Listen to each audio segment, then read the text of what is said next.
शेतकरी मित्रांनो, ज्यावेळेस हळद असते आपली उकळणी चालू आणि उकळणी चालू असताना या कुकरमधून जे पाणी पडते, हे पाणी जे या कुकरमधले वाफ जे हळदीतलं जे मावचर असते, ओलावा असते, त्या वाफामुळे काय होते, ते सर्व पाणी आत वरून सर्व रिकामं होत होत पाणी सर्व वाफसा होऊन खाली येते.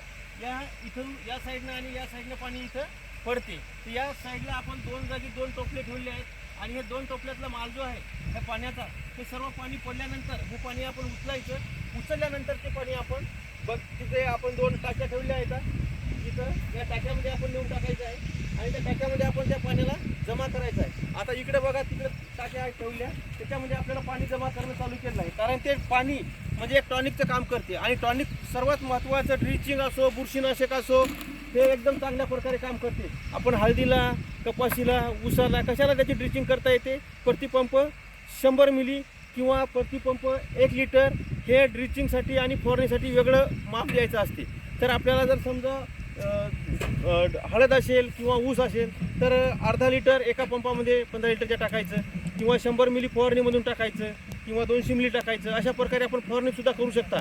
मायक्रोन्यूट्रियनचं काम करते, बुरशीनाशकाचं करते. आळवणी जर केली ड्रिचिंग तर मरसुद्धा लागत नाही.